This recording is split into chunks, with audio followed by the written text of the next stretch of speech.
and it hits me, oh my gosh, this is that triangle. You know, there's explanation for everything that occurred in the Rendlesham Forest incident that doesn't involve aliens at all. It was completely silent. It comes right over our heads. He saw a classic flying saucer, really, standing in the clearing. He turned over to my father and held his hand, and he looked in his eyes, and he said, "We're not alone." Welcome to Podcast UFO for our live show. We're live every Wednesday at 8 p.m. Eastern Standard Time on the Dark Matter Radio Network. Please remember to visit the website podcastufo.com for past episodes, blogs, and forums. During the show, feel free to participate live in our chat room. And don't forget to like us on our very active Facebook page. Hello and welcome to the show. I'm Martin Willis, your host.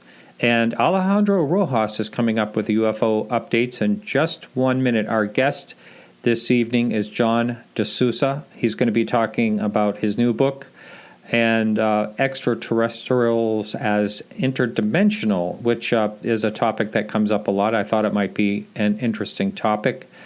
So stay tuned for that. I want to thank everyone that supports the show.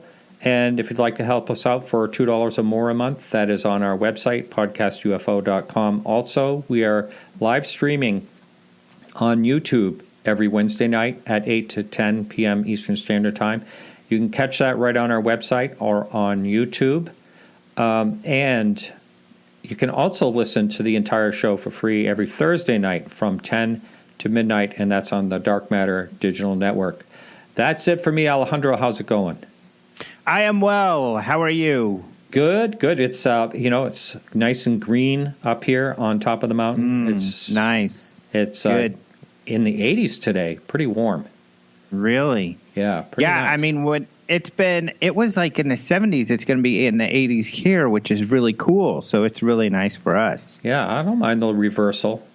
Yeah, I know. I don't know what the hell's going on. Yeah, we have these things called black flies. I don't know. They are terrible. It's like a cloud. I actually have like a screen thing I have to wear if I'm doing garden work. So can't wait for that. Because you have these flies? Yeah, they're called black flies. They bite. Wow. Just big swarms of them come around you. It's really... Holy moly. Yeah. That sounds awful. That's right. And I had an alien invasion last night. I had a pincher beetle over 2.5 inches long. Somehow was running around my house last night. I got pictures of it. Looks very, very alien-like. Really? Yeah. Invasion. Wow. So what's going on with you? Scary stuff. That's way more scary than the desert, man. I haven't had nothing in my house. No creatures or none of that. So, wow. Just lots of quail running around. They're cute little guys. And, so it's been very pleasant around my homestead. No invasions of any sort. So that's good. Yeah. Hey, you have a lot of coyotes out there, though, right? Because I remember seeing someone. I was out there at your conference. So that probably takes care of a lot of the other little things around. Yeah, out there at the conference, it's a little more, rural. At least there's space around, so you can often hear them singing at night, which is cool. And when you go hiking. But even in town, you can hear that sometimes. So, yeah, lots of coyotes. Yeah, awesome. And even a couple roadrunners. I've seen, by my house, I've seen a roadrunner a couple times recently. There was one cool. at your conference. Oh, was there? I wouldn't doubt it, Yeah, we were chasing it around, not really chasing it around, but watching it. You can get fairly close, and the thing just goes like crazy. Meep, meep, Carol. Yeah. They don't make that noise. I know, but I thought I'd just throw that in there. Mm-hmm. So what's going on with the UFO news? What's going on with UFOs? So we have kind of a cool story here, and I think a UK tabloid picked it up. UK tabloids, and it got pretty popular. But we have it straight from the source. And the good thing is, I'll let your listeners in on a secret.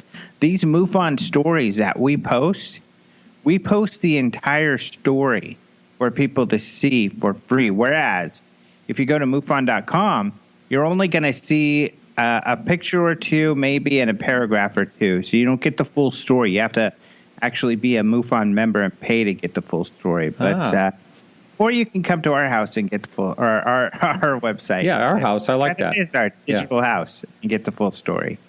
So here's the full story on this one.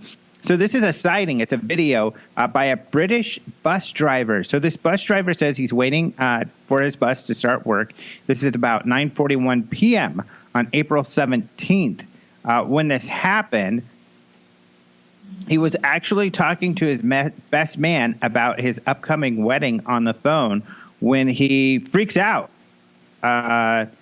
He saw these lights that he said were in a triangular pattern rotating on its axis and wobbling slightly is how he explained it.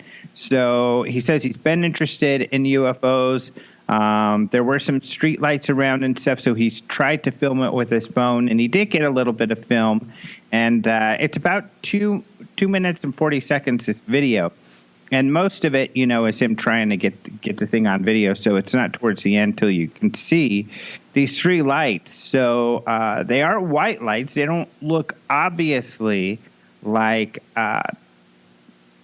balloons or Chinese lanterns. Like, it's a possibility, I suppose, still, though. So he ended up being late because he was looking at these UFOs or whatever they were. So it's kind of an interesting video. It is. The guy, by the way, you've seen it. I have seen it. By the way, it's not safe for work, as they say.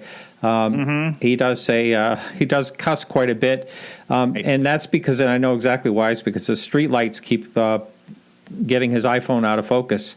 It keeps focusing on the street lights automatically.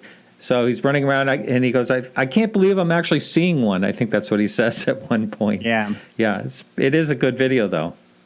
Yeah, it is pretty decent. Pretty interesting one. I think that's one of the best UFO stories we've gotten in a while, UFO submissions. So, yeah, that's a good one. So check it out at openminds.tv. And also, actually, I want to talk about a couple of the headlines that came up today. So you know how we post headlines every day. And there was a couple of interesting ones that were posted today by friends of ours. One, by Lee Spiegel, posted a story. I don't know if you saw this, but essentially Lee busted Pravda with photoshopping a picture and claiming that there is UFOs in there. This is the Russian one with the sun? Yes. So Pravda is a Russian paper.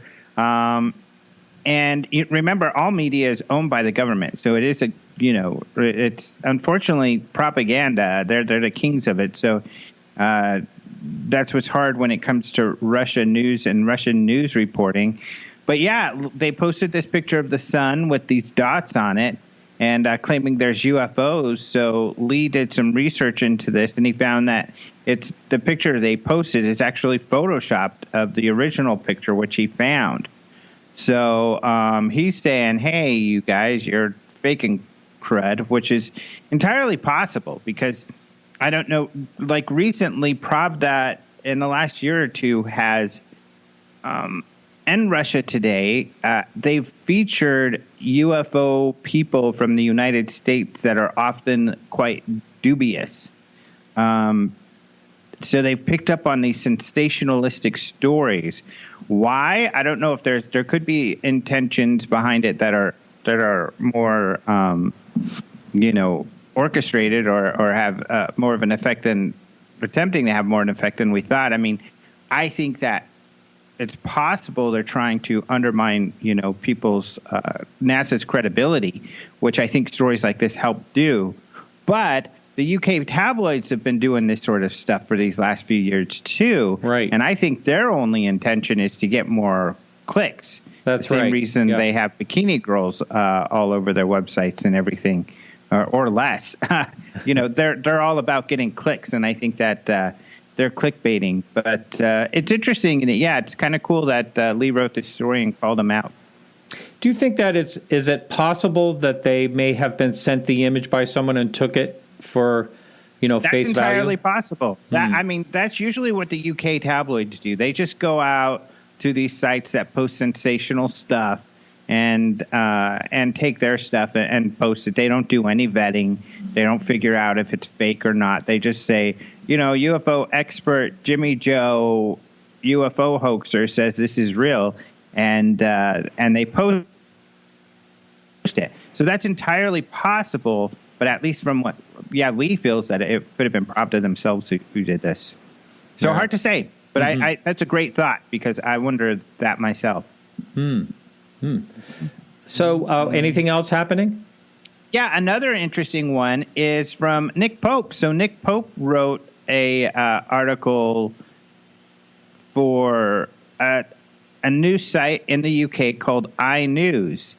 And his article was, how would we fare in an alien invasion? And essentially, he is kind of piggybacking off of what we talked about, I think, last week, was Ridley Scott. We've got a story on that on our site as well. But Ridley Scott talking about how, aliens are kind of bad. We should run for it if you see a UFO. And I don't know, some people do, some people don't. Some people try to get a video of it. But essentially, he kind of writes about his thoughts on all of this. So it's kind of cool. Do you think that there's something in place in any government, like in case we get invaded, this is the steps that we should take? Or do you think that would be caught completely by surprise? No, I'm sure there are protocols out there by think tanks, just because, the government will ask think tanks to do this for them, to come up with different scenarios so that they have these protocols and these plans to call upon just in case something happens. Have they asked for this sort of thing? I don't know for sure. I mean, it would be interesting. There might be some people who would know. Nick Pope would be someone to ask. He says there's no real plans, but sometimes these think tanks, just as an exercise, will use these sorts of things. So over the years, because they do so much of all of this, I would imagine that some think tank has kind of come up with a plan or kind of thought about this. And just as an exercise, for what the heck, it I think, keeps them thinking, and it, gets an exercise for them to get together and talk and discuss and research. So it's possible. I wouldn't doubt that there is some kind of plan out there somewhere. Wouldn't that be fascinating to talk to someone that was, part of a think tank that actually went through this process? To me, I think there is a book out there, and it's really interesting. We tried to get one of the guys who wrote the book, to come to our conference, and maybe I'll try that again.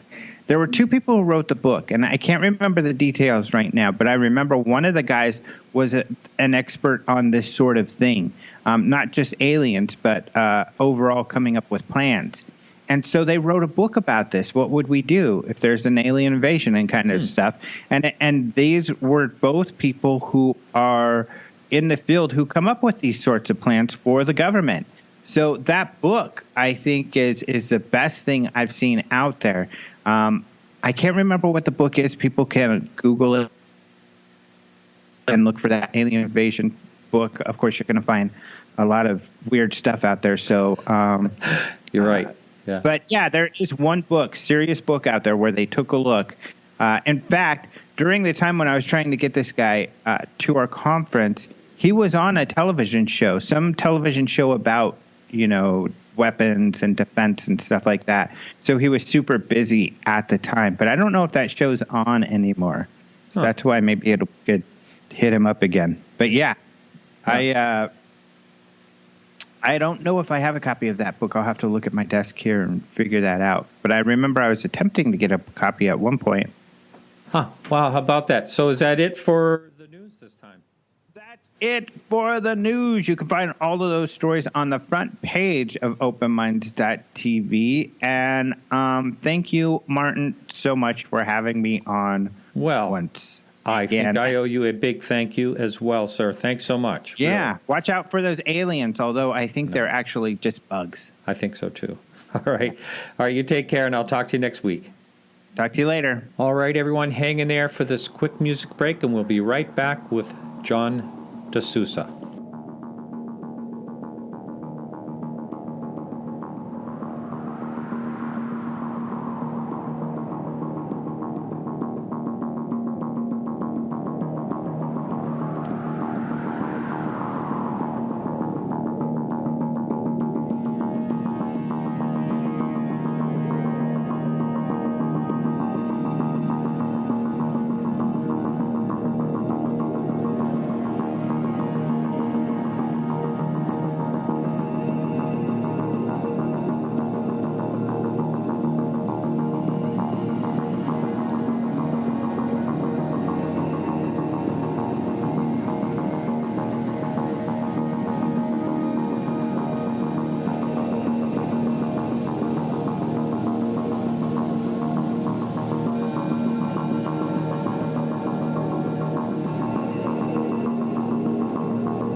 Hey, hello, everyone. Before I get started here, I wanted to make a couple of quick announcements. Thank you for joining the show.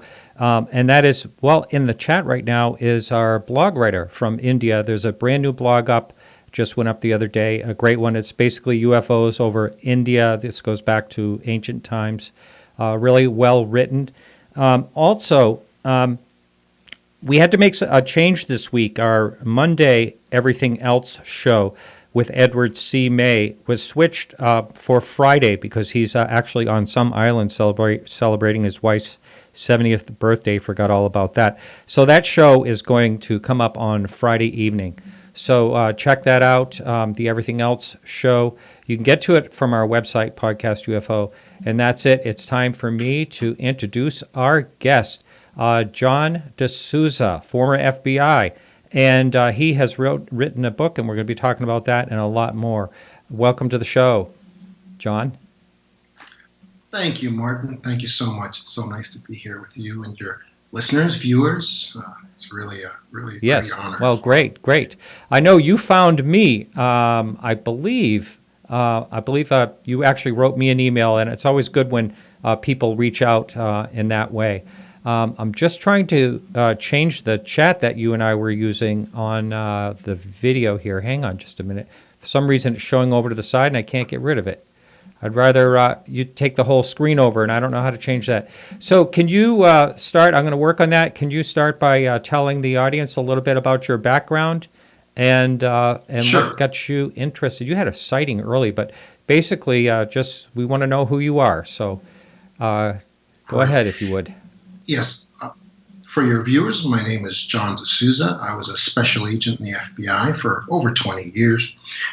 During that time, I worked mostly counterterrorism investigations, a lot of high-profile investigations, the Unabomber, the World Trade Center bombing of '93, and the 9/11 terrorist acts that occurred, and many others, violent crimes also. But also during my time in the FBI, I also was collected a lot of what I call the real X-Files, and I share those with people in my books today. I'm an investigator that I believe has a greater objectivity in paranormal events.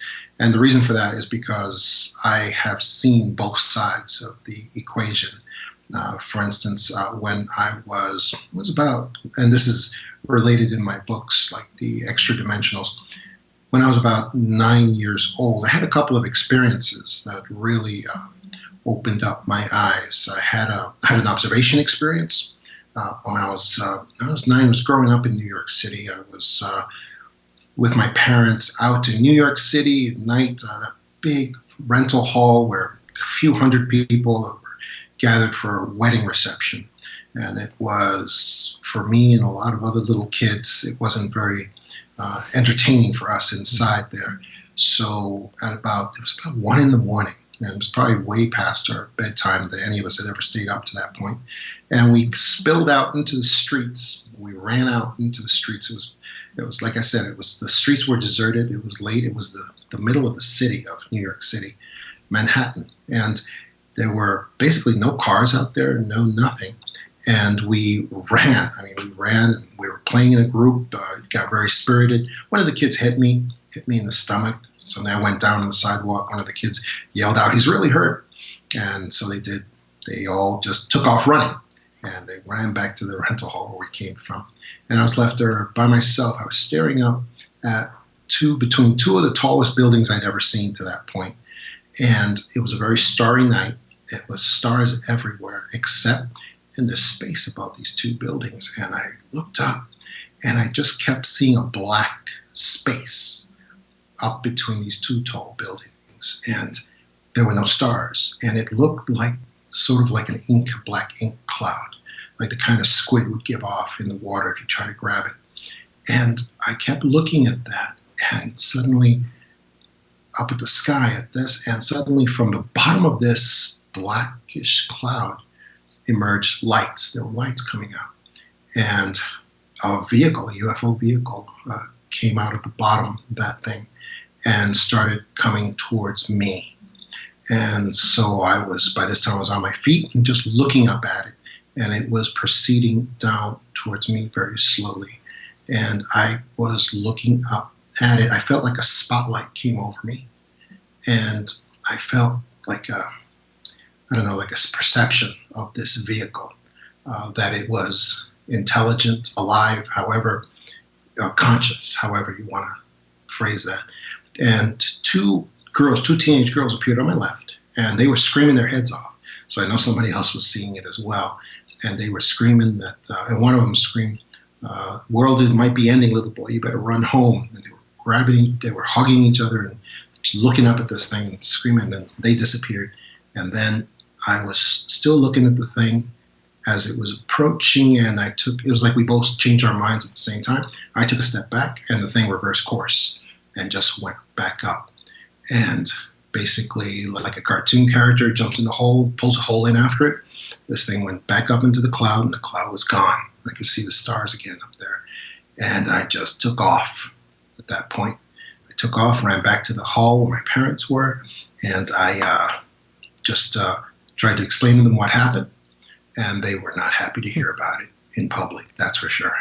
And so later on at home, it went a little better, but not much better. And that was my first great experience. Before you move on from that, right. Did you talk about this a lot in your life, or did your parents kind of make you feel bad about that? Like, did they believe you?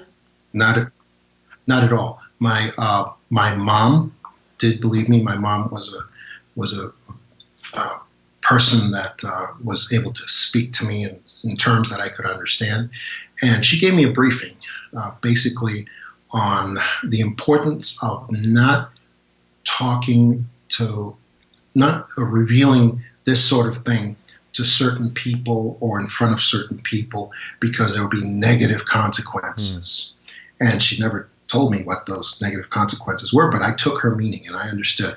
She said these sorts of themes, these sort of things, you can talk about with certain people, but you cannot discuss them in open air, in front of general public, because it will turn out bad. Well, it's not right now. You're talking about now. Hey, this part where the two teenage girls said to you, "The world is ending." That is something that I've actually heard a number of people say. That's like the first thought that goes through someone's head a lot of times when during a major sighting. So I find that pretty interesting. That's strange that you say that, because that was the first thing. And what's funny is after that young lady said that, I realized how important it was that they were there, because it actually confirmed that other people were seeing it. But more importantly, after that they disappeared, and people ask me sometimes, were they taken? Did they run away? And I really don't have any idea, because I never looked back. I just knew that they were gone. I knew they weren't there anymore. Wow. Yeah. So yeah, that end of the world comment, that's funny. Because yeah, when your paradigm is ripped out completely, that is the first thought many people have. Yeah. It's true. And so you somehow you get into the FBI, which is like kind of a dream. I would consider kind of a dream job, and very hard to get into. So how did all that? How did it lead? How did your life lead to that?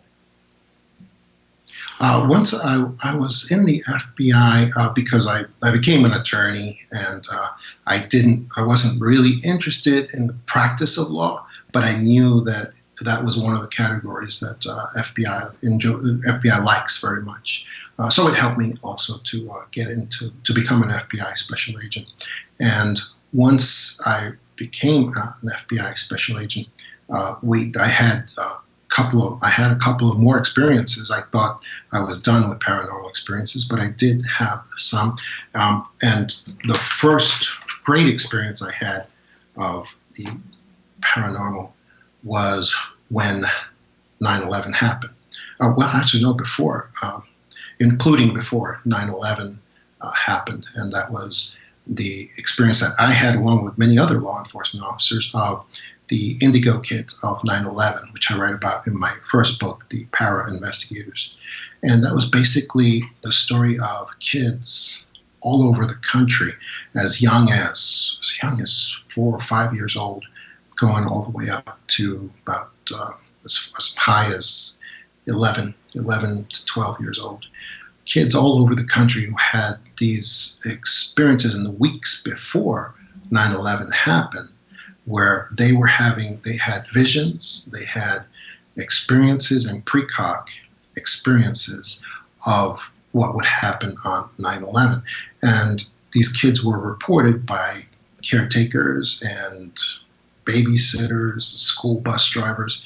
Parents wouldn't report their own kids, but after 9/11 happened, there was this big see something, say something campaign. And so anything that could have any sort of relation, any possible relation to the terrorist acts had to be reported and had to be investigated all the way out.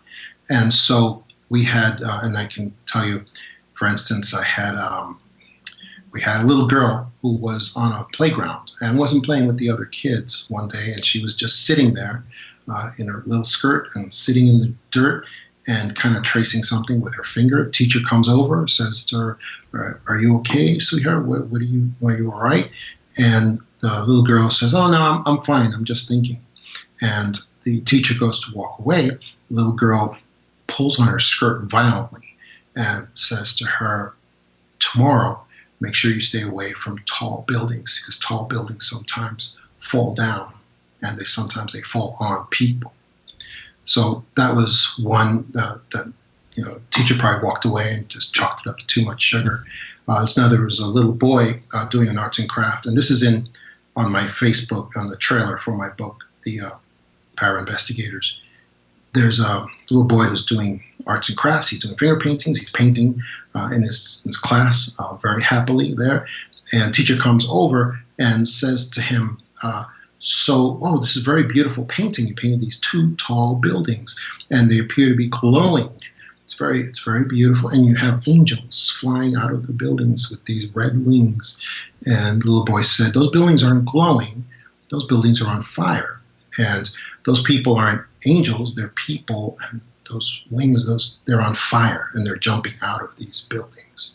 So teacher just walks away from a kid like that again, just doesn't think about it again until something happens.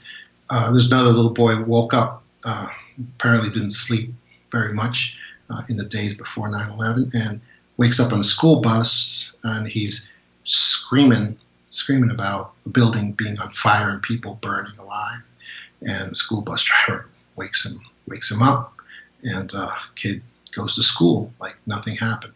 Now, all of these incidences were seen by adults, and they kind of didn't really put much stock in it until 9/11 happened. And then they remembered these incidences, and they reported them in. So they actually reported these to the FBI?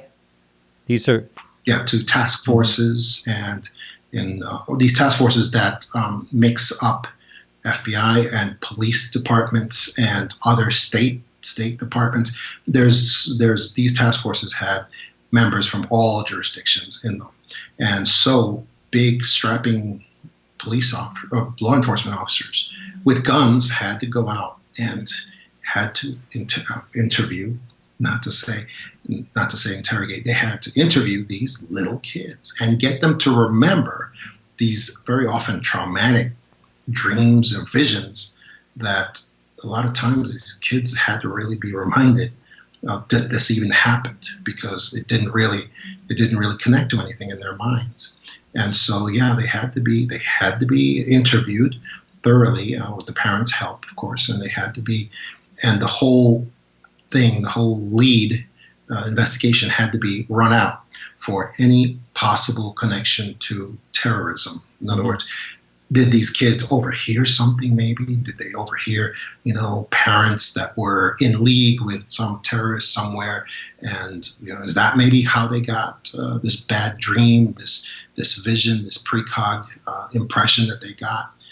Maybe they got it from a group of people that they overheard. So all of that had to be explored. And in every single one of these cases, of course, every single time it always came back, no connection to terrorism whatsoever.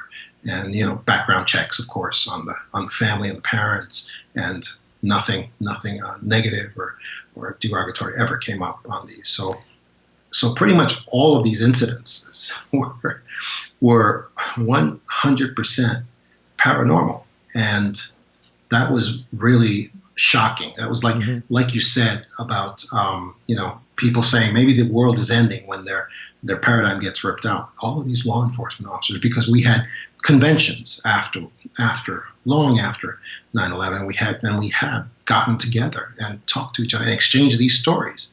And every single law enforcement officer that was involved with these interviews, like myself, were changed forever, because they knew what the final result on each one of these cases were. Another unexplainable, just like this topic that I explore here is just totally unexplainable.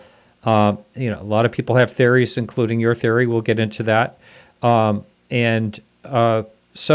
I actually have a friend, real quickly, that's a former FBI, and he had the absolute coolest job, and that is he was art theft recovery. Traveled all over the world incognito. Oh, that is a great job. Oh, I would have loved to have that one. But that means he had some kind of a master's degree in art history. He told me that he grew up like I did, just around. His parents were antique dealers. His name is Robert Whitman. Anyone can look at him. He's still. He wrote a great book. Really interesting guy. He's been, had machine guns, held up against him. He carried, the briefcases full of cash, pretended to be a dumb person who loved art, or a professor of art, or, all that stuff. Incognito for 20 years for the FBI all over the world. That's fascinating. And Martin, you haven't had him on your show? No. I do the other show I have that's not related to UFOs. That would be fun to have him on that show. Absolutely. Yeah. Absolutely. So, so you were involved for 20 years with the FBI, and why were you called the X? Were you called something like the X-Man? I think I read that somewhere. Yeah, it was not a compliment. It happened during a minor scandal that occurred in the FBI in the 90s, when the X-Files, of course, came out and was hugely popular. And apparently the X-Files were using some stories that came from real-life FBI cases. And to this day, I am still working to track down exactly which episodes match up with actually what FBI cases. Because what happened was some people in our leadership ended up calling the creator of X-Files, I heard that, Chris Carter. Yeah. Mm-hmm. Yes, and he talks about this today. And they made him feel, or just understand, or made him feel that they could possibly shut down the X-Files. I don't see what possible excuse they could have for that, but that's what they made him feel or understand. Did they accuse him of did they accuse someone of leaking information to him? Is that basically it? Well, that's what I was accused of, and I had to be able to show that I had no context with Chris Carter, and I was able to say that because it's perfectly fine for Chris Carter to talk to retired FBI agents as consultants. There's nothing wrong with that at all. But you're not allowed to consult with people who are at that time working at the FBI. That's not allowed. Definitely not allowed. And so that's what they were concerned about, supposedly. And so Chris Carter was able to show them that he didn't do anything. He wasn't getting information from anywhere strange or anywhere that was currently functioning with the FBI. I was also able to show that I was not consulting, not giving any information to Chris Carter. But by that time, I was already being called the X-Files guy, the X-Files man, because I loved the X-Files so much. But after that happened, they just started calling me the X-Man, because I was actually told by superiors that I had been demoted from G-Man to X-Man. They didn't call you Mulder, huh? No, that would be nice. Yeah, right. So your book, you said this is your second. This is your second book, or you have you have more books, don't you, or is it just two? It is my my second book. I love being on video. This is cool. I can do this. My first book is the Para Investigators. That's the one that I wrote as soon as I retired from the FBI. And my second book, we're on video, is the Extra-Dimensionals. Now, when you retire from the FBI, do you sign any type of I don't know exactly what, like a confidentiality or anything like that? Oh yeah. So are there certain? Do they actually debrief you on certain topics you can't talk about? Not for me. They never did. But usually if that happens, usually that's political. For instance, they will if you were involved, I don't know, let's say with Bill Clinton's protection detail, for whatever reason. There's no reason. I mean, if you're involved with something like that, and so there's political considerations involved with that, and they don't want you running around and telling Bill Clinton's business, then they might do a separate set of permanent non-disclosures in perpetuity that you'd have to sign a stack of them to say it's totally separate from your general obligation of maintaining secrecy on general secret methods and techniques and stuff like that. But I never had any sort of political involvement or any sort of like weird project, political anything that I would have been involved with to warrant. Yeah, FBI is a little political right now. Oh man, yeah, tell me about it. But I think now that the person that was in charge there has been removed, they're hoping that the FBI can get back to the business of what it does in general, and not be a political football anymore. Yeah, hopefully. right. So let's talk about your book. What's the scoop behind your theory and the extra-dimensionals? Now, and before you get started up, this is, a lot of times the subject does come up. People speculate they could be, from another planet. They could be, number one, it could be time travelers. Extra-dimensional does come up. I've had someone on the show, Paul Eno, that kind of goes a little bit along those lines of like a multiverse type of situation. So it's always interesting to hear what your thoughts are and how you came about this topic. I notice a lot of great thinkers have in the past come up with the same determination that it's starting to look like alien visitors, which, again, I believe that alien visitors are real, that they are visiting the Earth, that UFOs, a certain percentage of them, are real and are unexplainable and possibly extra-dimensional. And so the extra-dimensional just basically says that alien visitors are not like us. They're not like humans. They don't cram themselves into little metal shells and sail across our galaxies and then arrive here physically like we would. We would get into a rocket ship and go to other planets. Saying what you said about Jacques Vallée had a great quote. He said, a long time ago, he said, I would be terribly disappointed if UFOs turn out to be nothing more than aliens visiting from other planets, because I believe that they are so much more. Mm-hmm. And that was, I heard that quote very recently, even though he said it a long time ago. And that's how I feel also. Extra-dimensionality just says that they're just not physical. They are changing themselves and coming from other dimensions into our reality, because it appears that the Earth is possibly a gateway first, and it's a planet second.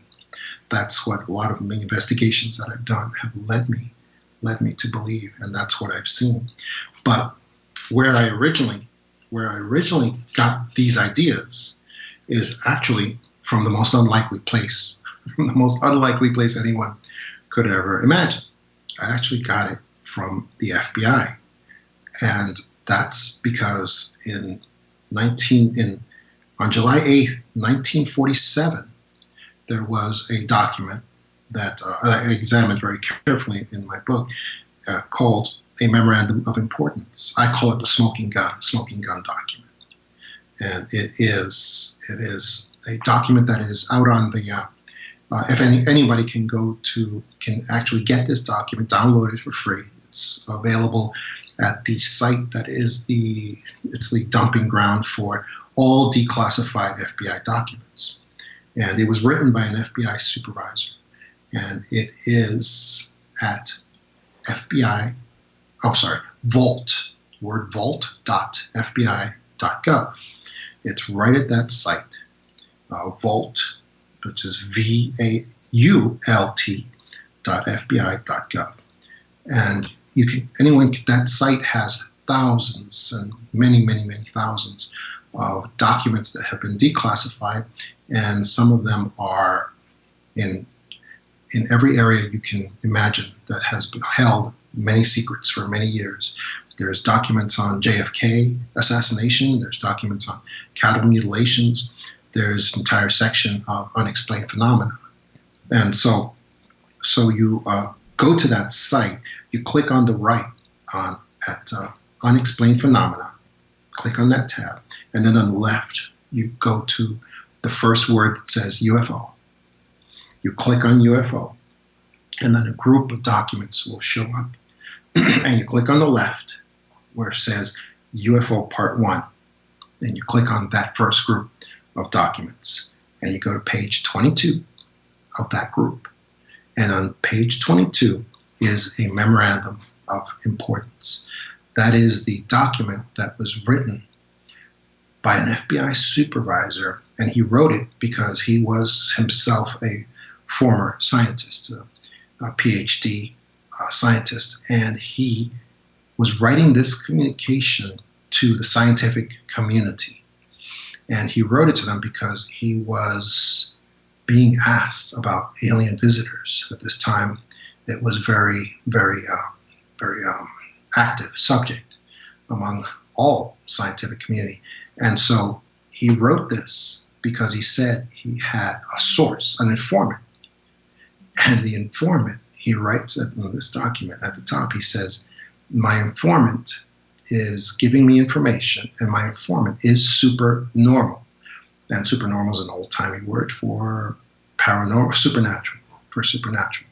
And from the context, I'm thinking his informant was not a ghost, and it appears that his informant could actually have been extraterrestrial in nature. And he actually says, because of who my informant is giving me this information, most of the scientific community will probably ignore what I'm about to say. But he says, but I still have to say it because I have to try to help the situation. And then he goes on to lay out about 8 or 9 conclusions that he was told by his informant. And the primary one of which is that alien visitors are not physical, that they are extra-dimensional, they are coming here. It's like they're beaming themselves in from other dimensions of reality into our reality. He says they change their vibration, and then they change their vibration to blend, to match our physical vibration. And that's how they appear here with us for short periods of time. He says the same is true. He says UFOs are not made of metal. They're made of some kind of radiant material like plasma. He also says that alien visitors are much larger than humans on the average. He says that they are, also their mission here is peaceful. He says, however, our Air Force, our airplanes must never attack the UFOs, the genuine UFOs, because he said that would end in catastrophe.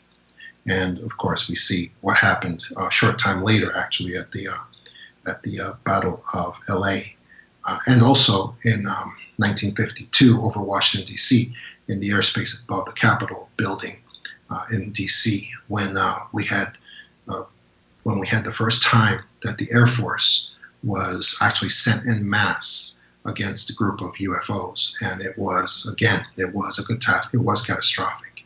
These UFOs did circles around our airplanes at the time. They did buzzing, they did face-to-faces, and it was genuinely humiliating. And yet they didn't destroy our Air Force. In 1952, in Washington, D.C., what they call the invasion of D.C., that happened over a period of about 2 weeks. And so we see that part of what he says in this document has been borne out. And he says, but basically, he says that the most important thing he says on here is that they are not, he says, excarnate. He says they are not physical like we are. They are out of the body, and that they can achieve physicality for a short period of time, but something keeps them from maintaining that. And so they go back to, and he says the word locus or Vedas, which is old Vedic language for parallel levels of existence that never intersect with each other. And he says that's where they come from. They do not come from our the next galaxy over, or the next nebula, or anything in our time space. That's what he says. Now, that I find that very interesting, but also I've heard a number of people speculate that, and even I think Jacques Vallée actually has mentioned along the lines where there's speculations that it could be a combination or something that we've never thought of. So what are you hardline to this theory, or do you think that it's possible that we also could be visited from another galaxy or solar system, or through a dimension, or somehow the same way? Yeah, it's just that the extraterrestrial theory, I just don't see that it matches up to anything that has happened or anything that really has been produced in the last few centuries, other than Roswell, which I believe that Roswell was a psyop. It was a double trick operation that was put together partly by alien visitors, and with their possibly for purposes of technology transfer, and also to make us believe, very important agenda item, that alien visitors are physical, completely physical. But I haven't seen, SETI has been looking for signals for how long. We've had so much looking out towards our physical space out there, and there's never been anything to match up with the physical extraterrestrial hypothesis. Not that I haven't seen anything that is credible that has been produced. But if it is, I'm certainly open to look at it, but I just haven't seen it yet. Not in an open way that it should be being produced. So if someone can travel through dimensions through vibration, and I've heard theories about the vibration as far as actually being able to go through solid matter and all that, things are supposed to be Yes. possible. So if that is some type of technology, are you speculating that humankind will look into that eventually as we progress? And how would we even know there was another dimension that existed? And it's kind of an interesting topic. I don't really understand enough about it. Yeah, well, there's a lot of cases where these UFOs, genuine UFOs, the real ones, the ones that are unexplainable, they just seem to disappear. Mm-hmm. They don't take off to the horizon where people can follow it with the naked eye. A lot of times they simply disappear, or they go into a plasmic sort of transition, and then they disappear. Yeah. So where are they going? Where are they going to? See, that's an interdimensional observation right there. And when so many people have seen these alien visitors come through walls and do things that suggest extra-dimensional, non-physical abilities. Let's put it that way. These patterns and these clues repeat again and again and again from case to case. So, but now that does not exclude a lot of other theories that could be going on at the same time. There's probably a portion of UFO observations that could be human military in origin. So sure, that could exist. There could be other things that are also going on at the same time that are some people have speculated that alien visitors could be human beings from the future as well.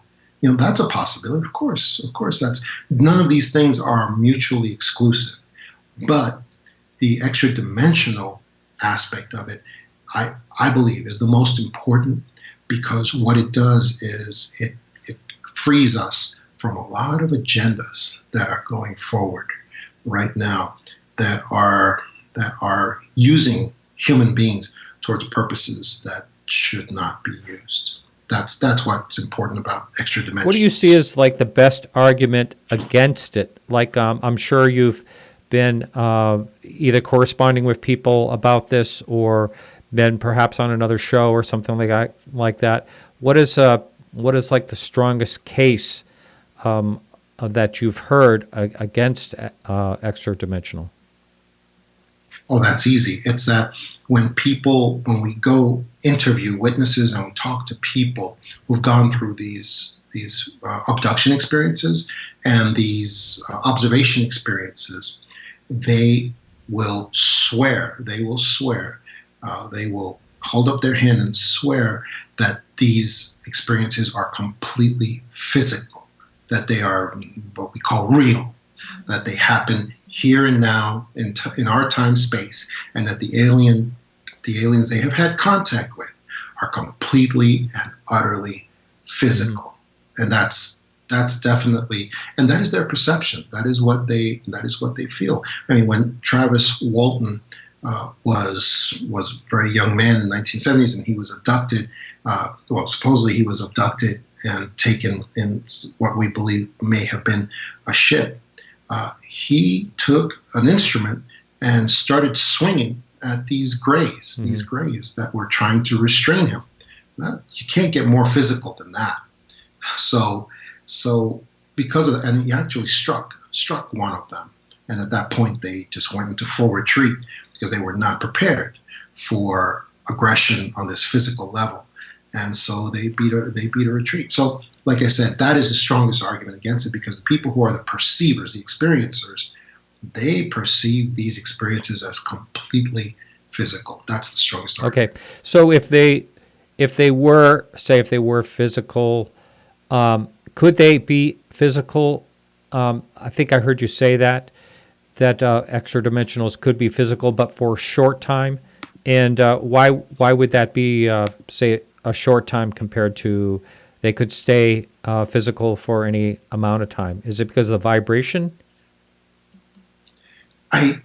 There's some kind of condition that has changed in the last few millennium, I believe. Something changed to make our time space difficult for them. That's what I believe has happened. Because if you go back to prehistory, history before we knew history, it's pretty obvious that alien visitors were able to be here on a continual basis in the past, because we see the things that they've built, that they've created, and that goes back to the Anunnaki, of course, and the time of the Anunnaki and other alien races, that we have all these monoliths, megaliths around the Earth that were not created by humans. We see remnants of civilization. We see items on the moon, on the dark side of the moon, that are not human created, because they're too large. They're not practical for humans to have created. On Mars, we see remnants, and probably in other parts of the solar system too. So there was a time before recorded history when alien visitors could be here as long as physically and as long as they wanted to. But something shifted. Something shifted to change all that. And that's why we're in a situation now where they can't be here long enough to build more pyramids like they possibly have in the past. But what exactly changed? I don't know. It had to be, I believe it may have been something to do with our time and space, something that changed regarding that. Well, if it's a vibration situation type of thing, you could also speculate that now we're blasting with all types of radio waves and microwaves of everything you could possibly imagine is with our technology. So I don't know. Some people have speculated that UFOs have crashed because of radar waves. They just weren't prepared for that. So you never know. It could be, if I'm going down this rabbit hole and saying, yes, I agree with you that they're extra-dimensional, then I could also say that, perhaps technology that we have today may have changed the reasoning for why they can't stay here long if that's the case. Oh, sure. Sure, you're an excellent attorney. You can argue both sides, but the thing is that one of the things in my books that I always go back to again and again is that alien visitors are not like humans. I don't believe they can be interfered with in the ways that humans could be.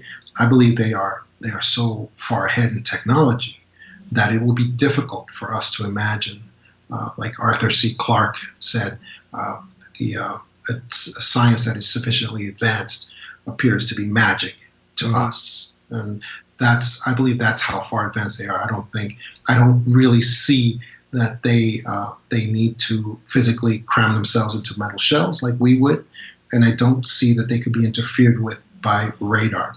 And I don't believe that the ship that crashed at Roswell was a genuine vehicle with alien visitors in it, because I just don't believe I don't believe they have that.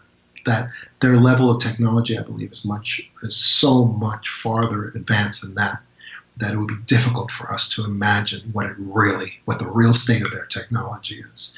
And I believe that Roswell was something actually put together, was actually a psyop put together by alien visitors, hand in hand with the elite powers in control of our societies, in order to maybe transfer technology and also to put out that understanding that alien visitors are physical. That was one of the accomplishments of Roswell for the next 50, 60 years.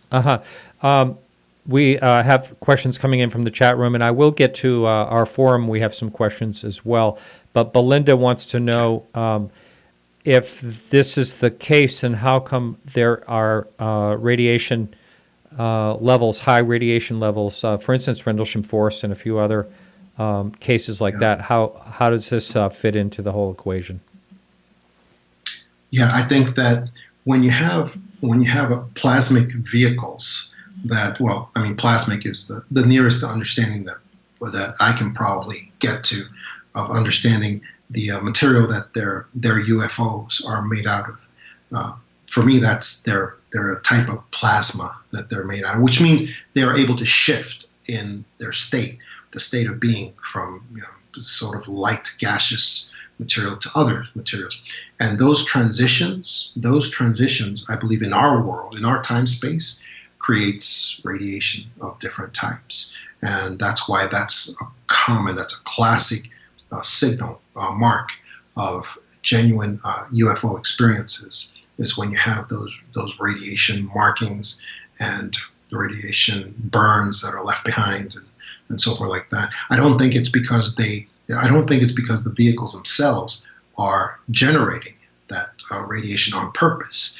I think there's something about the transformation states that they go through that somehow generates that radiation of those types. That's what. Okay, so I'm going to actually pass along this from Bill, asking the forum. His question is, and I do believe he means how this is related to the FBI. I'm guessing that's what this question is how are real paranormal events copied or counterfeited and then disseminated to make the original event seem fake? And can you cite any type of example of that?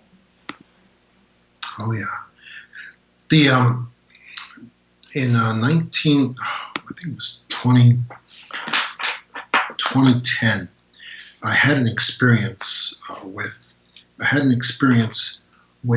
an event that occurred in Jerusalem, Israel, and anybody can look it up. It was the Dome of the Rock UFO occurrence that happened in, I believe it was 2010, possibly it was 2011. But what occurred was that I was in an intelligence task force, and I was with an individual I call Gitzo, and Gitzo was running things in Jerusalem. It was actually in Jerusalem, and he had people on the ground working on something, and at some point he got communication from his people on the ground, who instead of doing what they were supposed to be doing, were very caught up in the fact that a UFO had just come down over the Dome of the Rock in Jerusalem. They had observed this, and they were going nuts, telling them, "This is it. They're coming. They're here." And he was a UFO enthusiast, as I was also at that time. And so when he told me the story, what the reporting was that he had gotten that day, the event occurred about 1 a.m. there in Jerusalem, and he got the report a short while later. And when he told me about it, he informed me, and this is a person who was very high up levels in the national security structure. And so I was very excited also when he told me about that this actually had happened there in Jerusalem. And so I believed, like the people reporting it to him, I believed that this is it. They're coming, they're here. And the people on the ground also had heard rumors that there had been UFO sightings over other religious landmarks, also in Jerusalem that night in Israel. And so what he told me then shocked me. He said to me, "No, this is not disclosure." He says, "This by morning time," he says, in a couple of hours, he says, the original videos that people have been loading up to common databases of this incident will be erased, and they will be replaced by fakes. Fakes will be loaded in there in many places, because there's going to be millions of people that are going to rush to go see the event called UFO over the Dome of the Rock. And they will, instead of seeing the original videos from people on the ground, they'll be confronted with these fakes that have intentional breadcrumbs of fakery in them that then can be knocked down by mainstream media. They'll come in and say, okay, this is an obvious fake. And he told me that there are global shops that are set up, that are permanent standing shops that are for the purposes of doing just this. That's all they do, is that they look for instances of genuine paranormal activity. And when they find them, then they find them and they take them down and replace them so that no one can actually, well, at least not in any significant numbers, can ever see the original document or the original documentation of the event that occurred. And that was my first example of what goes on with a lot of these UFO events. Well, the ones that are actually real and how they are taken down by global shops. Okay, I'm hearing some type of clicking, so just be aware of that. I don't know if it's your mouse or what I'm hearing. It stopped. Okay, so yeah, I know. Right away. If anyone can look online, the Dome of the Rock hoax. Supposedly, I had heard that it was some college students or something, as an experiment. So what you're saying is that there was a lot of people that actually witnessed it really happen, and then it was replaced with, and this was through the FBI? It was through intelligence task force that I had been working at that time. And that's how I found out about the global shops that actually replace these videos and replace them with other materials. Wow, isn't that something? Okay, someone in the chat room, I'm still hearing a little bit of noise there. Someone, you all set over there? Okay. Yes. Someone in the chat room wanted to know, his name's Steve, he wanted to know if any of the missing 411 David Pilates has those great books on all the missing people, starting out from the parks to all the way to urban. He wondered if there's any type of connection, if you would speculate if there's any type of connection with the interdimensional, as far as people that are just plain missing all over the country and all over the world, actually. That's a great question, because whenever I read a lot of those experiences, some of them seem to have an extra-dimensional quality to them, because you'll have parents that are in a national park and they'll be just a few feet away from their child, and they will be on either side of a tree.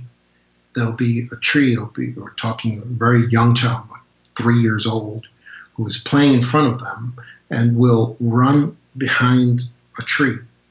And then the parents hear silence for a second, where the child had been very boisterous the moment before. And then both parents will just go forward to the tree and look behind the tree where the child they're sure is hiding. And there's nothing there. There's just one set of footprints, and the child is gone. And it's not possible physically. I mean, just physically, it's just not in the physical world possible what happened to them. And I hear a lot of incidences very similar to that, where people will be in the national parks and someone will just take their eye off a person for a moment in a clearing where there's no place to go. And they'll look back and the person's gone. One set of footprints, and dogs won't go anywhere.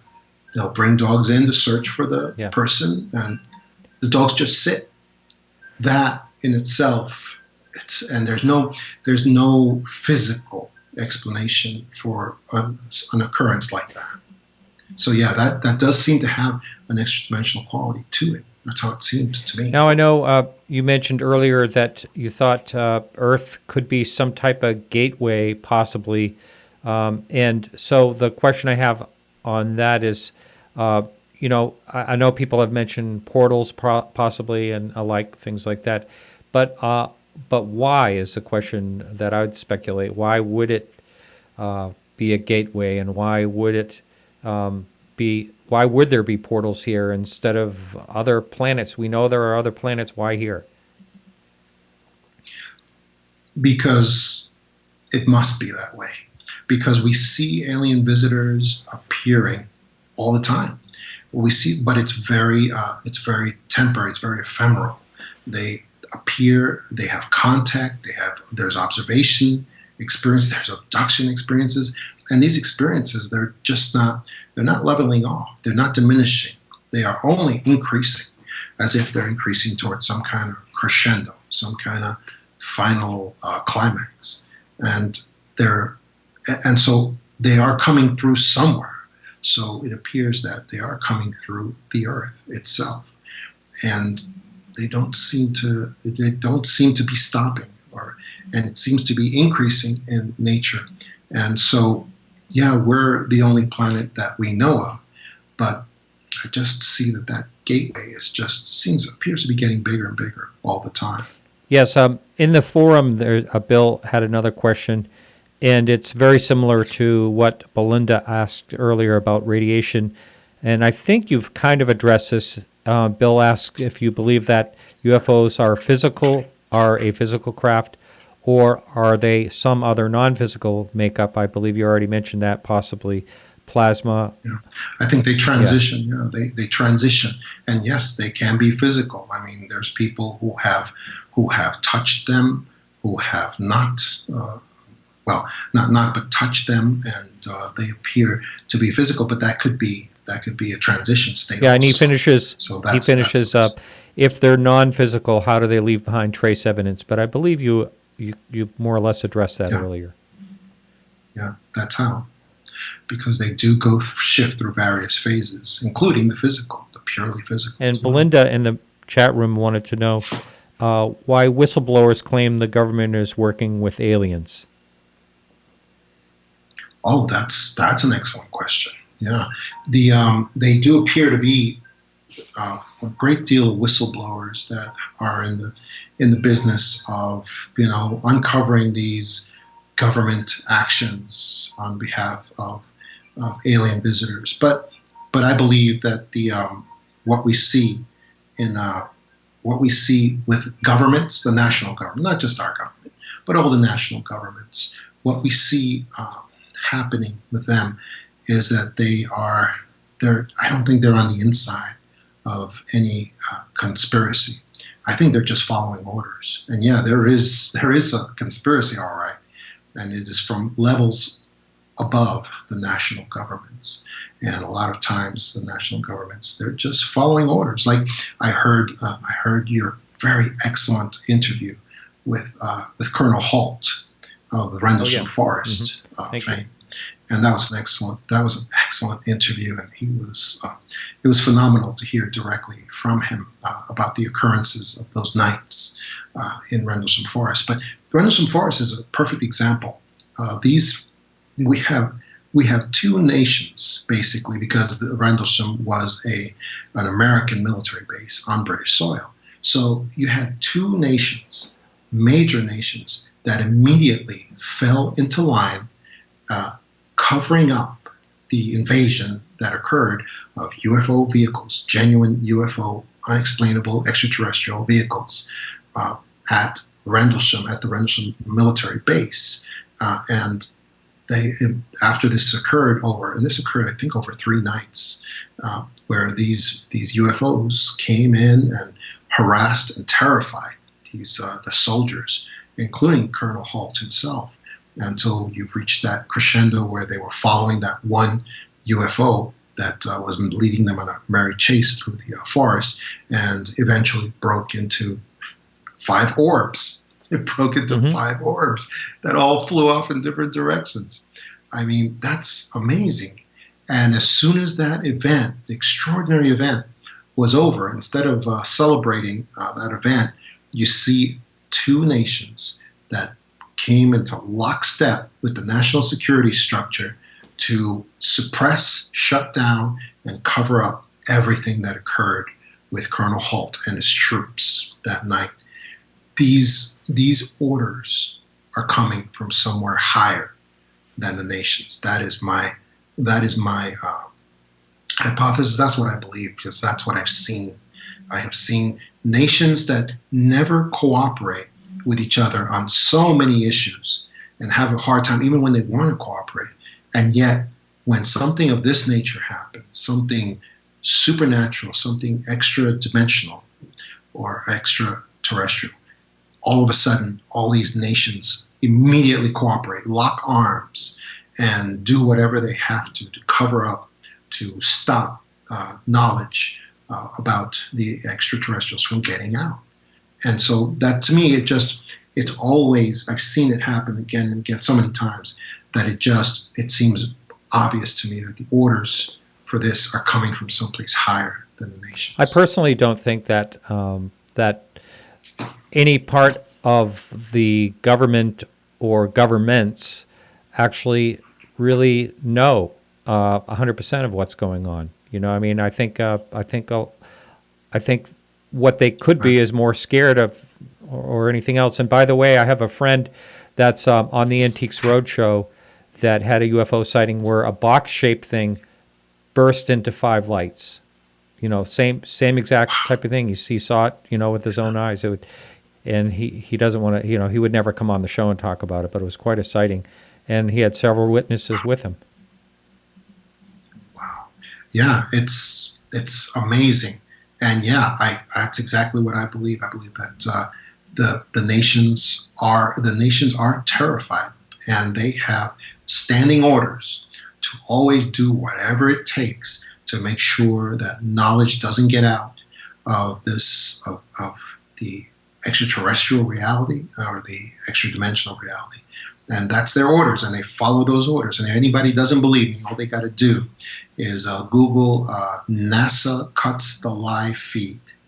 Just Google that and see how many instances you get of NASA having their satellite feeds that are out there. Thank goodness we have computer people who are sitting behind screens recording everything every moment.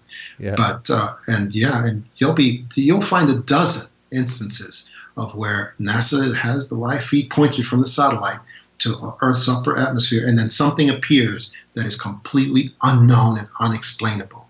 And sometimes you'll have a quick thinking technician that'll mutter something about space debris or a stage of some rocket that nobody knows about or something like that. But usually they just follow their standing orders. Cut the live feed. And you can also Google ES, European Space Agency, cuts the live feed, and you'll get similar results because all the nations have the same orders. And it's not, and I don't think there's anybody at NASA that knows why they're doing it, but they know they have their orders. They know they've got them, and they're going to keep carrying them out. I've heard of speculation on that they're told to do that because they just don't, it could be space junk or something like that, but they just don't want to get the phone calls. Along the lines, I have a very, very long question here in the forum, but it's kind of along the lines of what we're talking about here. When facts are hidden, obscured through data flooding or other forms of disinformation, it can be difficult for any investigator, no matter how dedicated, to come to a sound conclusion. When a scientist is confronted with evidence that does not fit the accepted paradigm, he might disregard it as spurious, untrustworthy evidence, especially when it's drowned with a vast flood of evidence that falls within the accepted paradigm.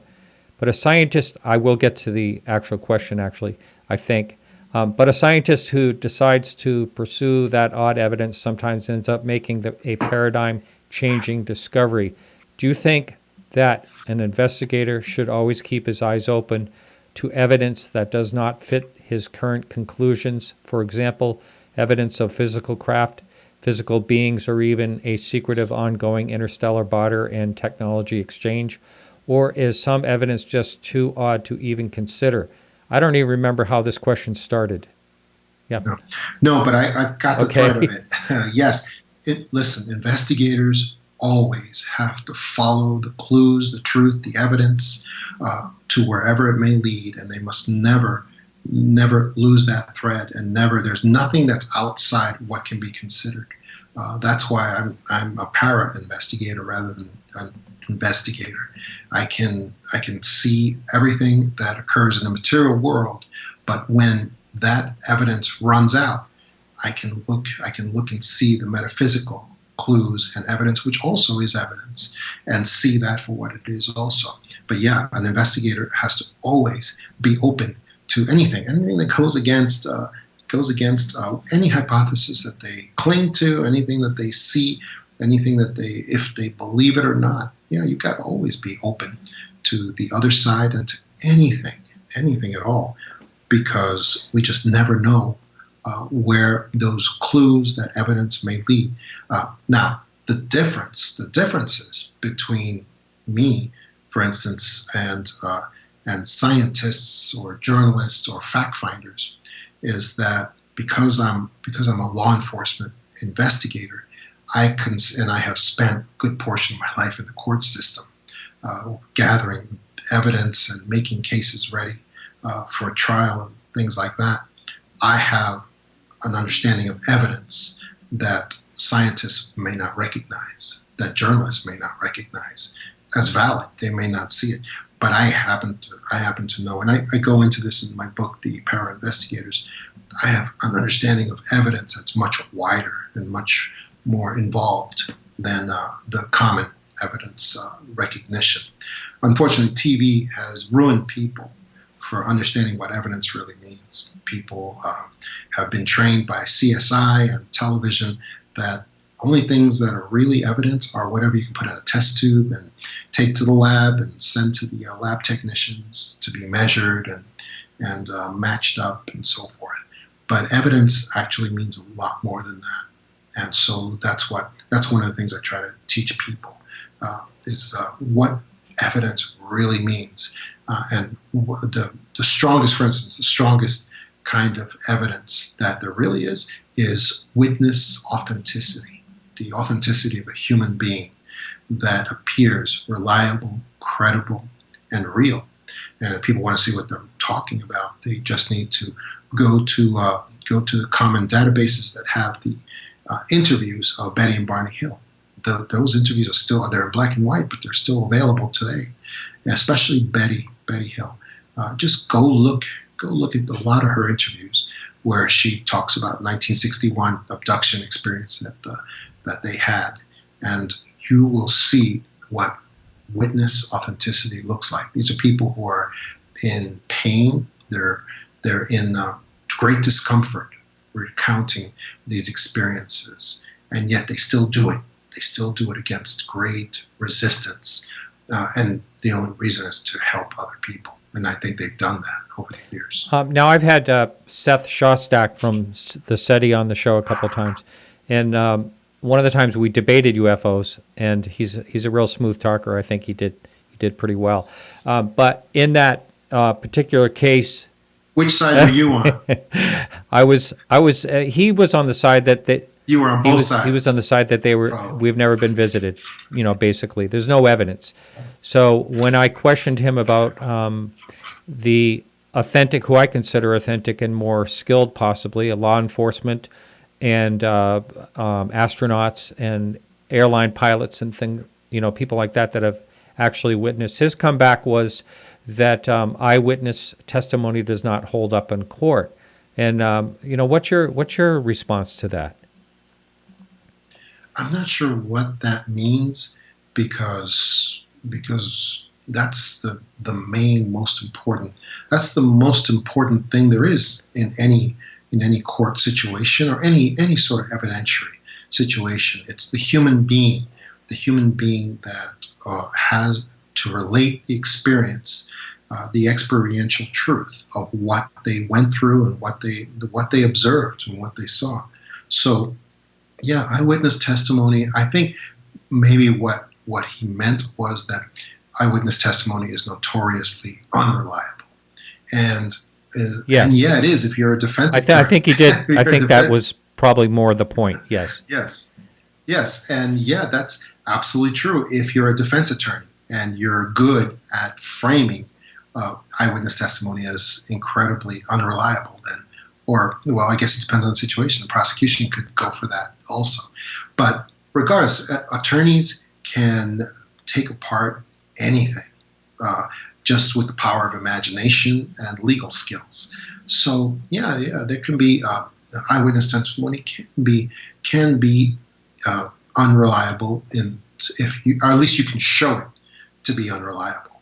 But the reason is because you're a good attorney, you're a good examiner. It's not because it's inherently unreliable, because that's definitely not true. That's not true at all. But does a skilled arguer have the ability to make eyewitness testimony seem unreliable? Yeah, of course they do. And I could do it myself. It's not hard. But human experience is the single most important thing in matters of evidence. And also, we've got when people observe something and they present it the best that they can, that's the best thing that you could hope for in any situation, regardless of what their degree of skill is, and whether they're an airline pilot or an astronaut or just a person, unskilled laborer. It doesn't matter. What matters is, are they reliable, credible, and do we have reason to believe that they are not gaining by this testimony, that they are simply trying to tell what happened. In the paranormal, I also believe one of the most important sayings in the paranormal is, "I know what I saw." That's it. I know what I saw. The reason that's so important is because whenever any person witnesses an experience, there will be an army of skeptics, of scientific thinkers, of doubters who will try to dislodge them from the credibility of what they believe and what they know that they went through. And it's very important for people to have the confidence in themselves to know that their experience is valid regardless of their level of experience and education. Yes, I get that. I totally get that. So earlier I mentioned to you, or I asked you, the question was, what are skeptics' strongest case against, the interdimensional theory, or whatever it is you would like to call it. So I guess what I'll ask you is, what is your strongest case that is what is happening? My strongest case that alien visitors are not physical, that they are coming from somewhere else, is the clues and the patterns that seem to repeat over and over again in all of the cases, in all of the most famous cases that happen, where we see that the alien visitors display qualities that are not physical, that are other dimensional in quality. When we see them coming through walls, when we see these ships that appear, like what happened when in the Travis Walton experience, for instance. We see this ship that appeared it appeared to be kind of plasmic in its nature. It was filled with light, and he eventually was transported aboard the ship, supposedly. And yet, when he broke free of his captors and he started taking a tour, his tour inside the ship, it led out into chambers that were enormous in structure, really enormous. And then he went to another chamber that was even bigger than the one he just came from. And that kept on happening till he went into, in other words, what he saw, that ship that he saw in three-dimensional space, it became something else when he was inside of there. So again, little clues like that that are repeated from case to case to case, they keep on repeating in many of the classic cases where extra-dimensional qualities are displayed by either the UFOs or by the alien visitors. But here is the single strongest case for extra-dimensionality. It's this: they're not here. Physically, alien visitors, according to logic, the age of the universe, and the fact that there are civilizations, that there are planets out there, many planets out there, that are of the age that they should have races that achieve interstellar travel by now, and they should be in our physical time space out there somewhere, and they should be here by now. They should be here, not like peekaboo, in a peekaboo way. Like here we are, we're going to visit one guy, or we're going to visit Martin, and we're going to visit him in his bedroom, and then we're not going to talk to anybody else, we're going to take off. Not like that, but like a parade down Main Avenue. They should be doing open commerce and be physically, permanently here. They should be on the White House lawn and every other lawn, basically. But that hasn't happened. And to me, that is the strongest argument, that there's something non-physical about alien visitors, something very non-physical, that the only reason they wouldn't be here physically, permanently, in large numbers, doing commerce with us, with human beings, is because they can. It's because they're not physical. It's because they are extra-dimensional in nature. Wow, that's interesting. And to argue that just a little bit, why would you totally think that they would want to show themselves? Or, a lot of people are speculating that they could be just observing, just observing us as a culture, and perhaps. Oh yeah, that would be perfect if that's what was occurring. But they're initiating contact on a regular basis. They are doing abductions. They are doing all kinds of other contacts, both negative experiences and benevolent experiences too. So it's definitely not just observing. They are involving themselves. They are sometimes showing up over, as we saw in Rendlesham, they are showing up over nuclear, where we have nuclear weapons, and shutting them down, and sometimes activating them and shutting them down. They are, in other words, insinuating themselves into our physical world all the time. So if it was just, okay, we just want to observe and not interfere, then that's not happening, because they are interfering. They interfered with Betty and Barney Hill. They interfered with Travis Walton. They interfered with many, many others over the years.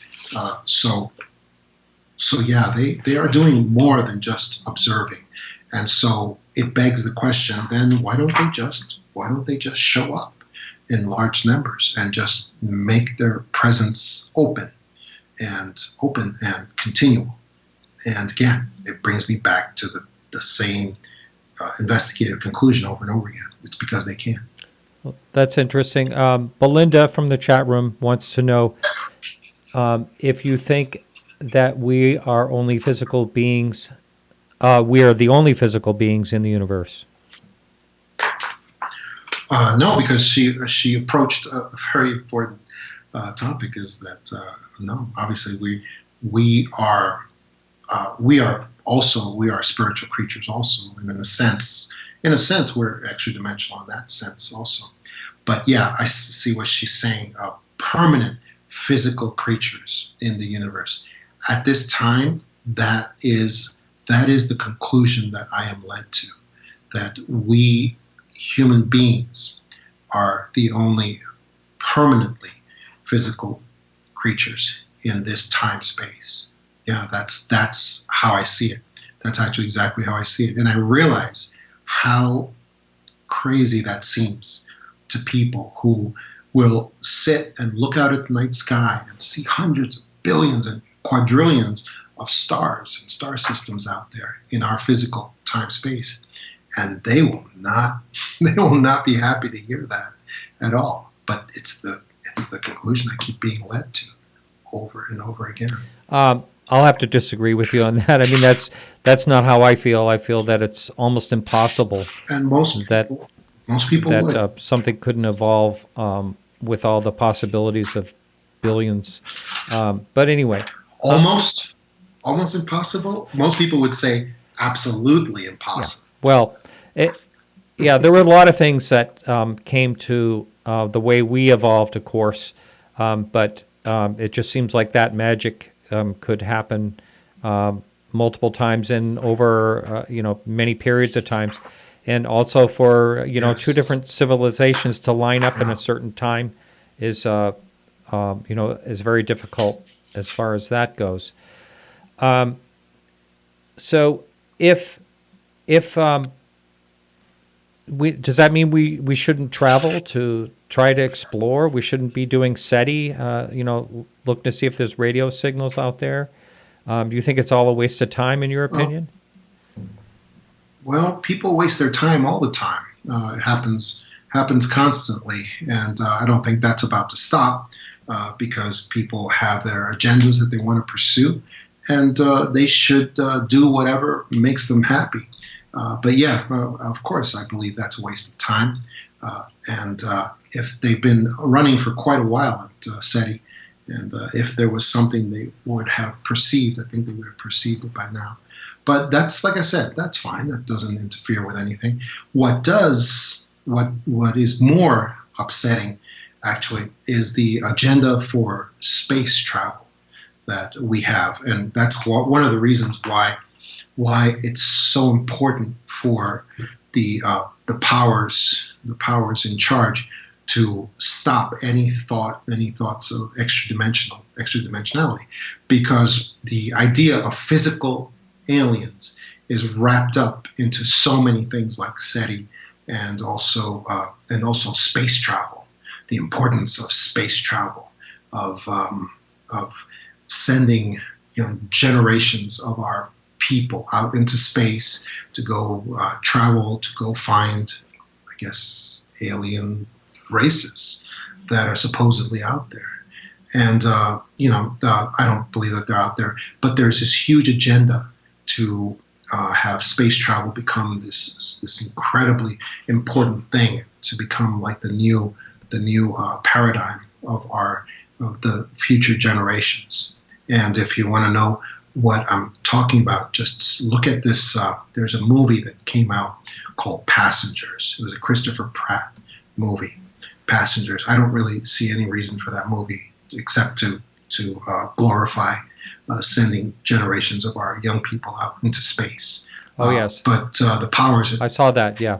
Do you know? Yeah. Did you? Okay. Yeah, I saw it and I was very puzzled by it until I realized that it's part of this agenda to make space travel, to pre-program us to make space travel being the great JFK mission of our generation.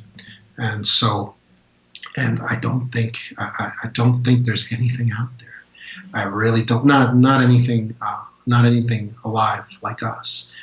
Because if it were, I think it would be here already. But still, that agenda is very important because it also is tied up to weaponizing, to what Werner von Braun talked about, the final great fake war. That also is very important for the elite powers in charge, where they want to weaponize outer space. They want to talk about these physical alien visitors that are going to invade us, and we need to weaponize all of space. And then ultimately, of course, we'll have weapons all circling around the Earth, but those weapons will eventually be turned inward towards the Earth. And the powers in charge will achieve a level of control that no one has ever seen before. Wow. Arthur C. Clarke, one of his quotes was, "Two possibilities exist. Either we are alone in the universe or we are not. Both are equally terrifying." I always love that. That's very good. Yeah, and we are definitely not alone, but we are in a sense also, and it's not a bad thing because we have alien visitors that are coming in and out of here constantly, but our physical space, I don't believe there's anything out there. Well, okay. Steve wants to know, now this is a little bit off of the UFO topic, but Steve wants to know about giant elongated skulls. What I don't know how that fits into this, but yeah, I believe a lot of those are tied up into the ancient alien races that were here physically and pretty permanently in, like I said before, recorded history back in the time of the Anunnaki and other alien races that were here, and I believe that throughout our solar system as well, because we see traces of civilizations even on Mars and on the moon. So yeah, I believe elongated skulls are the ones that have been retained, the ones that are obviously not just bound humans that just created their own elongated skulls to imitate the alien races. But yeah, I think that's part of the time. Those skulls, the ones that are really have a higher volume of brain mass, those are part of the before recorded history when alien races had no problem being in our solar system, on our Earth, as permanently as they wanted. So do you think at that time we were seeded? Is that what I heard you say Anunnaki?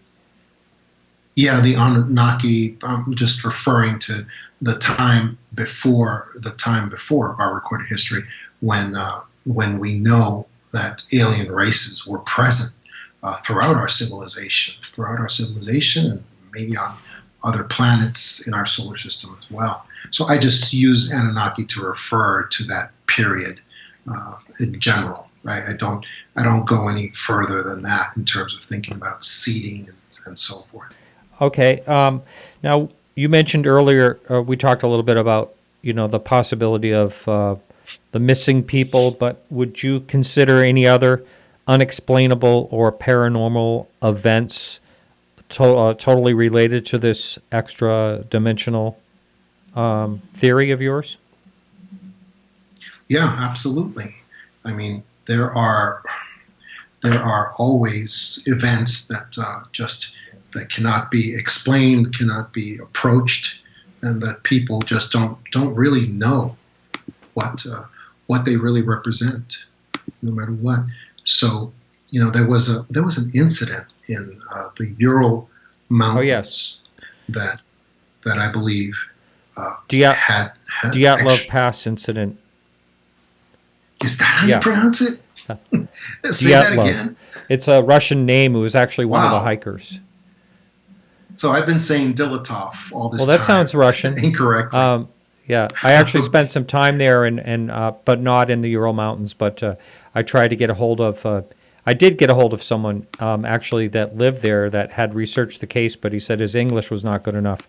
I was going to try to get him on my show. I would love to hear that. That's a fascinating topic.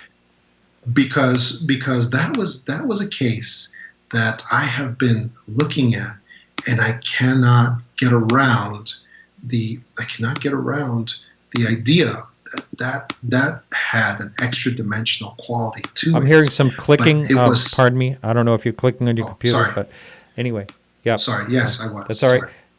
And so, that was a case where we had all these. That was a case where the only conclusion, for people who don't know the Dilatov, I always say Dilatov, the Dilatov Pass case where we had all these hikers who were intense in this valley between snowy mountains, and suddenly something happened to them, and it was the time of the Soviet Union, so the Soviets tried to cover up as best they could the situation.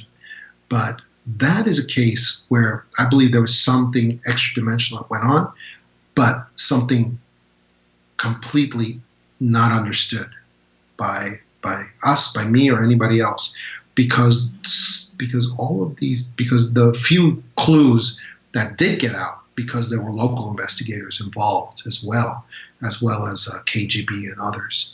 And some of the little details did get out, and the few details that got out of that affair tell us a lot. Like the tents were ripped open from the inside, and it's so people speculate, well, could it have been Bigfoot or Yeti or Yowie creature?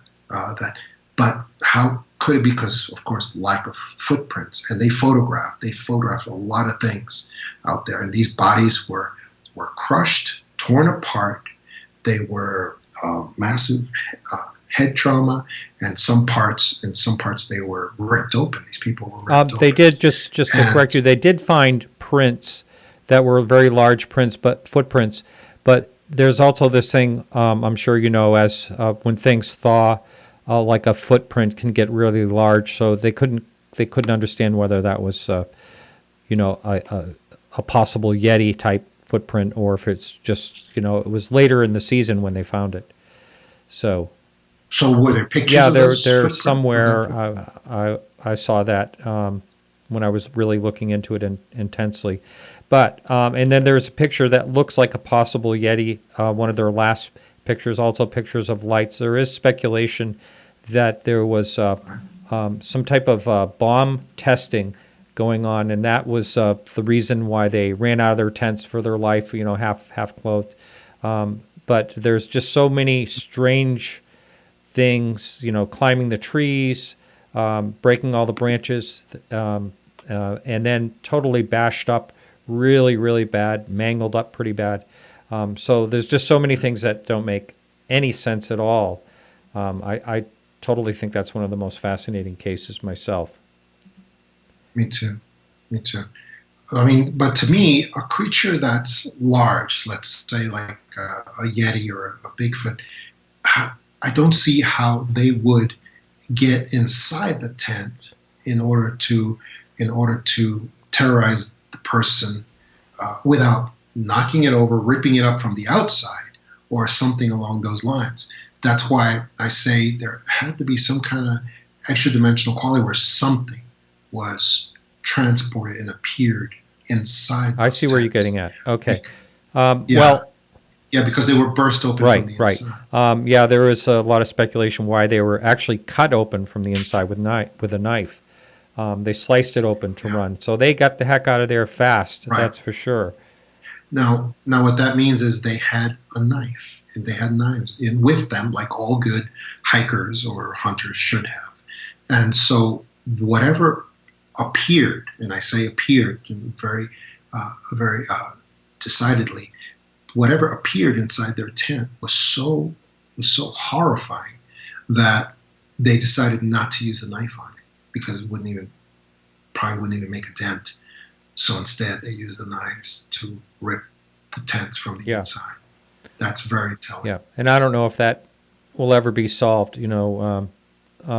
The speculation on exactly what happened, because that's many. There's been many years, and there's hardly anyone around left that was there at the time. In the chat room, Bobby wants to know if you know anything about Antarctica and UFOs. Antarctica, I know a bit about what's going on, and the reason for that is because I don't listen to anything coming out of mainstream news, and instead I create my own web crawlers to crawl the web for anything on Antarctica and to bring it back to me. And I immediately take the entire mass of data and I eliminate anything that has to do with environmental issues, because environmental issues is being used to trick people at this point. And then I take away anything that's political in nature, and I'm left with communications between people about what's happening on the ground. And it appears that in Antarctica, for several years, we've had some kind of secret project going on for quite a while. And one of the phrases I keep getting from communications from people, because we live now in an age where nothing can be kept secret, really. The whole secrecy system is pretty much obsolete that the nations use because everybody has their phones with them. And you can make them sign non-disclosures as much as you want, but you can't take away their life that they're living on the ground, and they have their phones. So they communicate with people back home, with families. They're allowed to talk about what's happening in their lives. And from what we've seen, everything keeps coming back. We keep getting the message over and over again.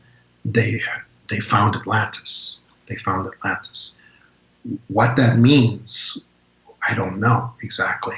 But they're now in the midst of building an infrastructure there that is the equivalent of a small city. They have carriers. You can go on Google Earth and you can see that there are carriers coming in and out, and cargo ships at a number that's unbelievable. It's an unbelievable number of ships that are coming out in and out of that that peninsula area where everybody goes into Antarctica through. And it's amazing how much infrastructure they are building right now. It's almost like they're building a medium-sized city at this point.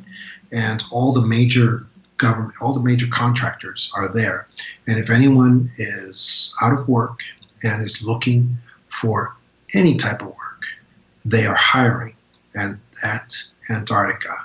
And they are hiring every level of skill and non-skilled labor. They are hiring thousands of workers. And it is because they have found something and they are building an infrastructure towards this thing. It may be in the inner earth. It may be an entire civilization that they found. Some people are saying it's a flash frozen civilization. I think it could be a live functioning civilization that they found beneath the ice.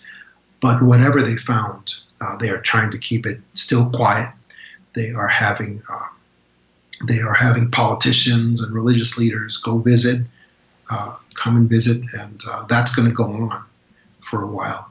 But now the game has been almost really blown out of the water because Putin now announced that he is going to Antarctica, which they didn't want. They didn't want world leaders to go and visit because it makes it much harder to keep a secret of what's going on. Well, I know they just built a major base in the Arctic. Russia did.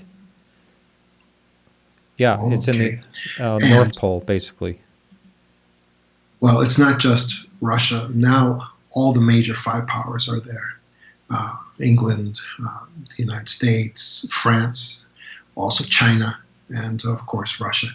And so they are all jockeying for position because apparently there is a great treasure trove that is basically, and this is what people are speculating, there's a treasure trove of alien technology that is there. And the five powers are basically jockeying to make sure each of them gets their share of it, and they are fighting. They are basically struggling for a position to make sure that they each get what they're supposed to get out of that. And I believe that Trump will be announcing that he will be visiting very soon. Really? As well. Wow. But you won't know because you don't pay attention to politics. Well, I just go through alternative sources. I'm just giving you a hard time because it seems like that's all the news is these days. Now, we only have about 3 or 4 minutes left, so can you go just talk about your book a little bit and where someone can find it and all that, and your website too? Sure. My book, The Para Investigators, and also my book, The Extra-Dimensionals, is available. They are available on Amazon, and my website is johntamabooks.com.